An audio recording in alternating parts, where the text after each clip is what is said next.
Greeting students. आज हम पढ़ने वाले हैं क्वाड्रिलेटरल्स चैप्टर का क्वेश्चन नंबर 1 एक्सरसाइज 8.1।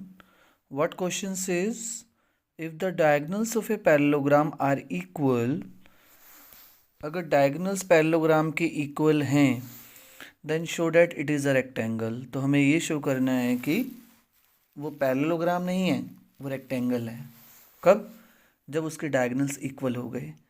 अगर पैरेललोग्राम के डायगोनल्स इक्वल हो जाएं बेटा, right, so we can see that it is a rectangle. तो डायगोनल्स जो हैं वो पैरेललोग्राम के इक्वल हमें दे रखे हैं। पैरेललोग्राम दे रखा है, डायगोनल्स इक्वल दे रखे हैं, फिर हमें प्रूव करना है कि वो रेक्टेंगल है।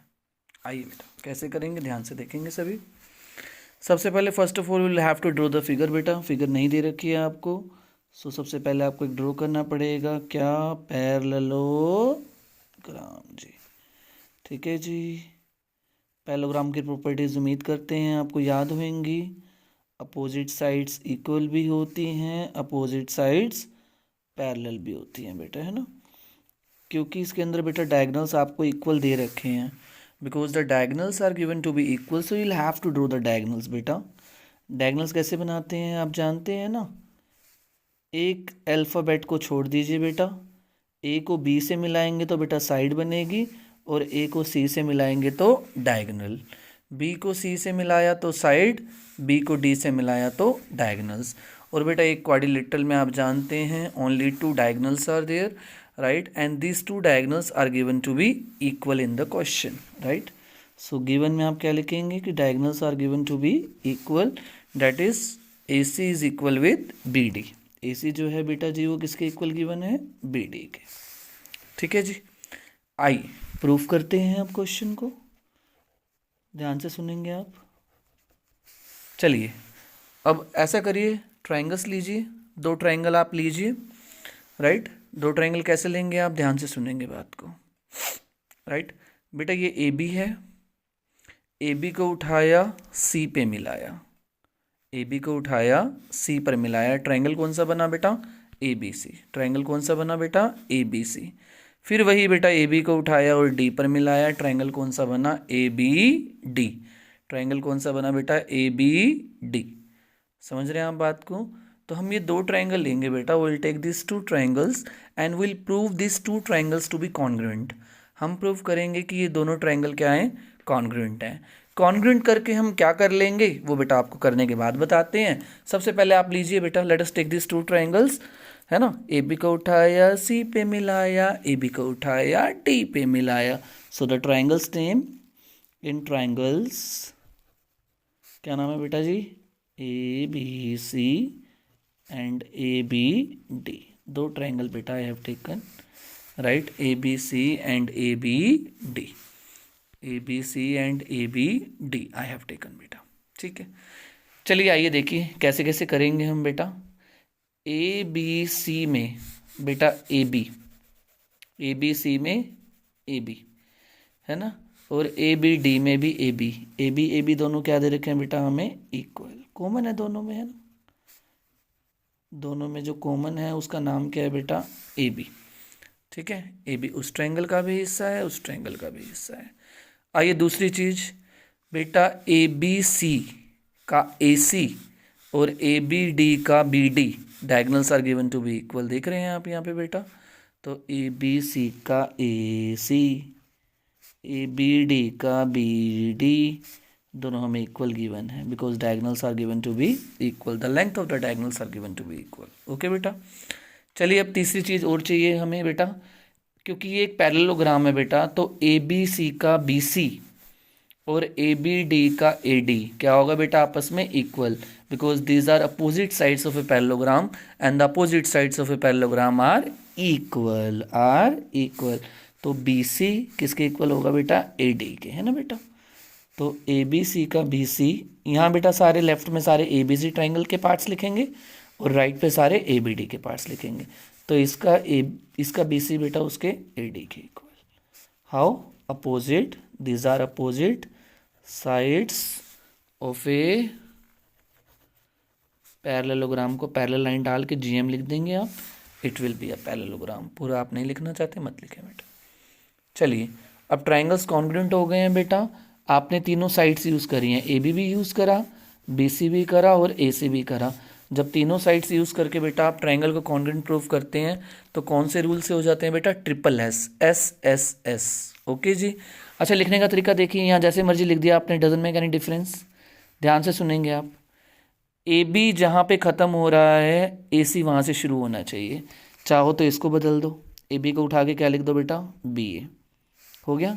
इसका टर्मिनल इसका इनिशियल सेम होना चाहिए ट्रायंगल लिखने के लिए, तो ट्रायंगल का नाम क्या आ रहा है बेटा? बी ए सी।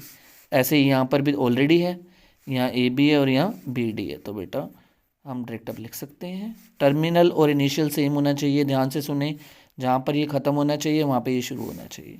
तो ट्रायंगल का नाम क्या आएगा बेटा? A B D. ऊपर जैसे मर्जी लिख ले, it doesn't make any difference, but when you are proving two triangles to be congruent the letters must be accordingly. Okay, so triangles are prove to be congruent how बेटा? By what? But what criterion बेटा? By what rule? Satyam Shivam Sundaram rule, S S S. Okay, उम्मीद करते हैं यहाँ तक आपको बढ़िया से समझ में आया होगा बेटा। अब जब ट्रायंगल, दो ट्रायंगल बेटा कॉन्ग्रुएंट से होते जाते हैं ना बेटा, when two triangles are prove to be congruent बेटा, तो उनके कोरेस्पॉन्डिंग पार्ट्स क्या हो जाते हैं बेटा जी? इक्वल हो जाते हैं। क्या हो जाते हैं? इक्वल। आइए बेटा, तो हमें यहाँ पे एंगल्स को यूज़ करना है बेटा, राइट।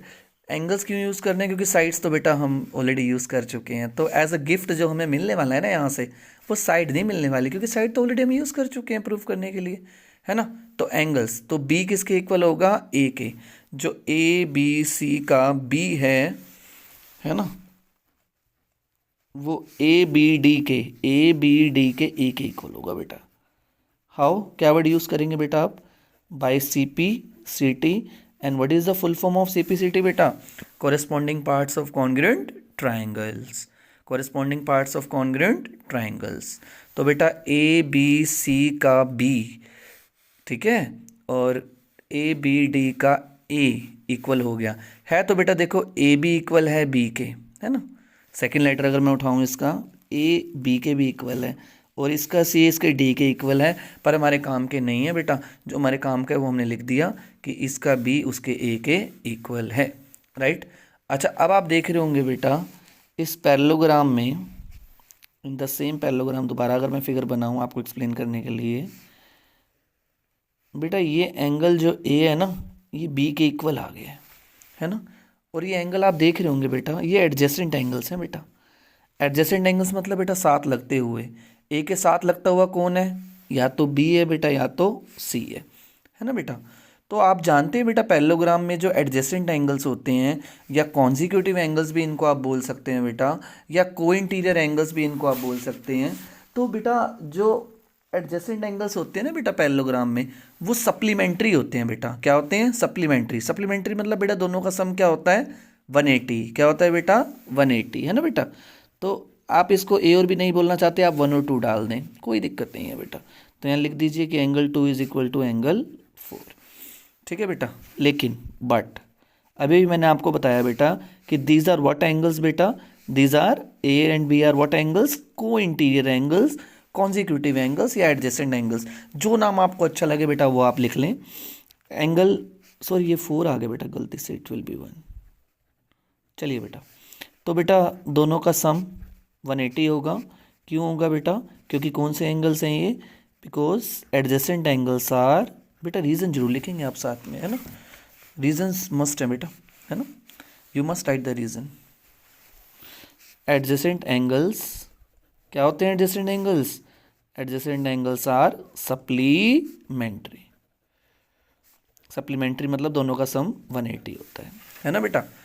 तो 1 + 2 किसके इक्वल आएगा बेटा? 180 के इक्वल आएगा, because adjacent angles are supplementary, ठीक है बेटा। अब 1 की जगह 2 डाल दें या 2 की जगह 1 डाल दें, it doesn't make any difference बेटा, है ना।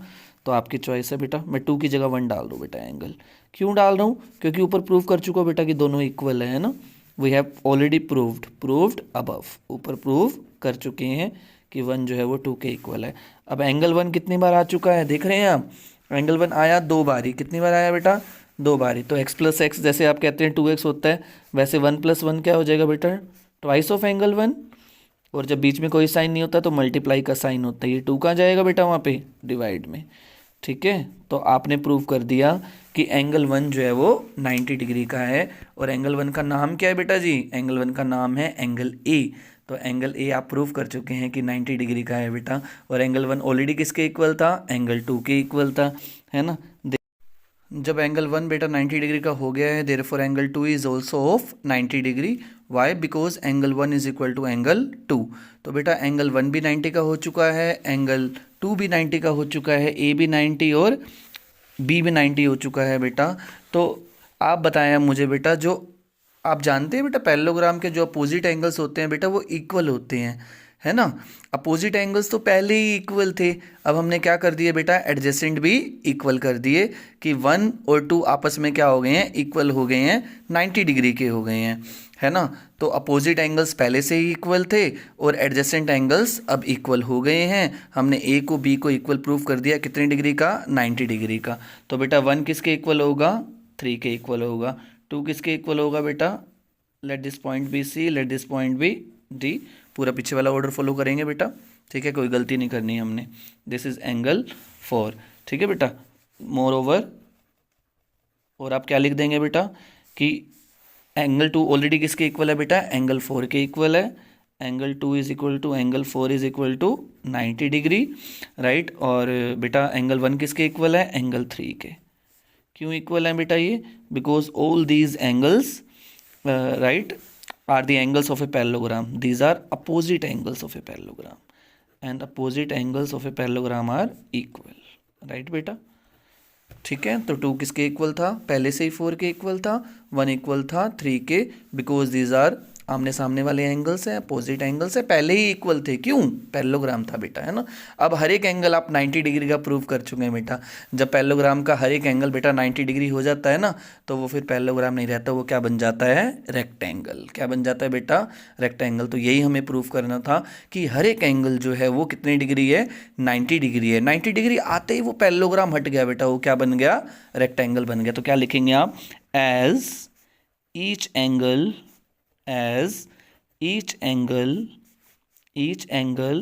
of a parallelogram, ठीक है बेटा, is proved to be, क्योंकि हर एक एंगल पैरेललोग्राम का क्या प्रूव हो चुका है बेटा? As each angle of a parallelogram is prove to be a राइट एंगल, इज प्रूव टू बी अ बेटा right angle, therefore it is a rectangle, it is a rectangle। Okay बेटा, तो ये क्या प्रूव हो गया बेटा जी? रेक्टेंगल प्रूव हो गया, है ना। उम्मीद करते हैं आपको क्वेश्चन बहुत बढ़िया से समझ में आया होगा बेटा, है ना। कोई भी डाउट है तो बेटा आप कमेंट बॉक्स में जाके अपना डाउट आप ले सकते हैं, आप पूछ सकते हैं, ठीक है बेटा। चलिए बाय बाय। स्क्रीनशॉट लेना है ले लीजिए बेटा।